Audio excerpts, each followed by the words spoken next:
You'll remember, I suspect, the last time I spoke to you when I was working for the English Academy and the hard work that entailed, the decisions we had to make about which words we would allow into our language, which words we wanted to get rid of. There were two main strands to that work.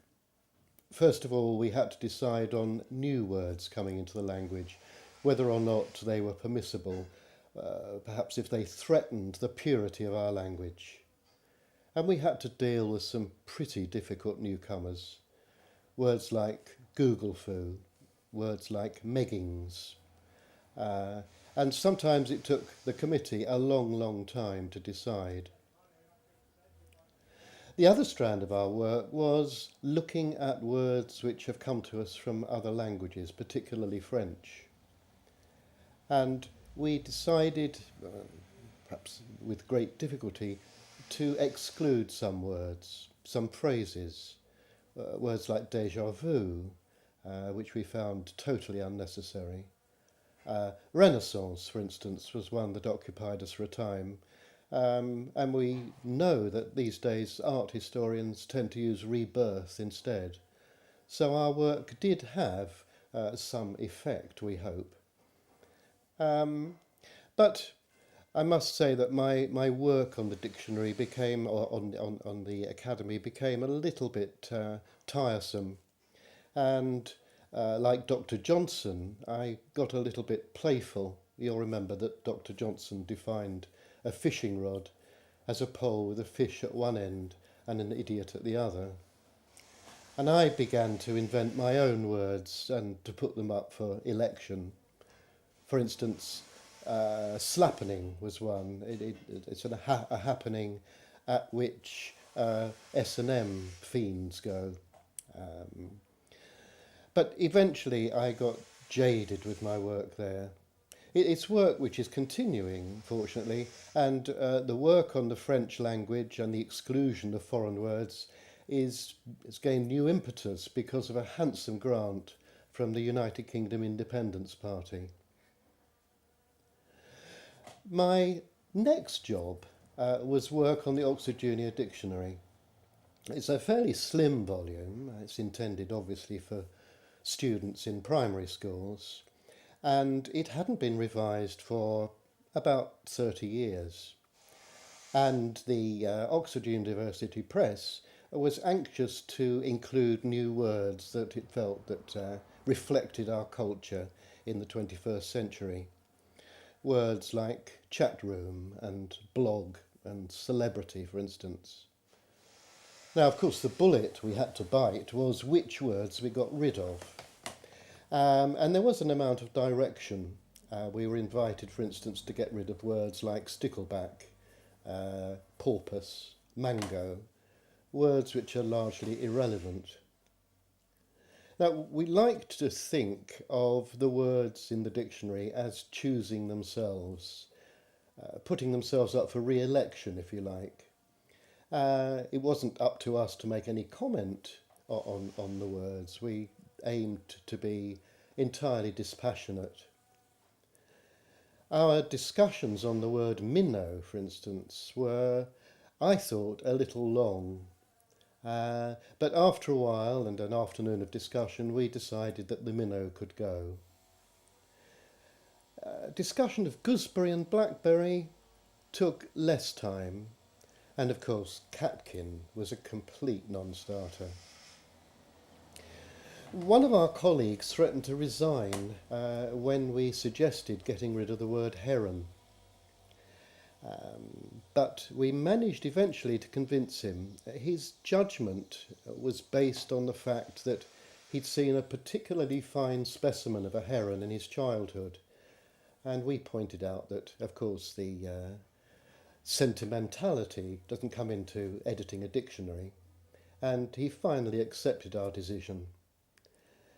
Especially when another of our committee pointed out that if the minnow had gone, then of course the heron would naturally follow.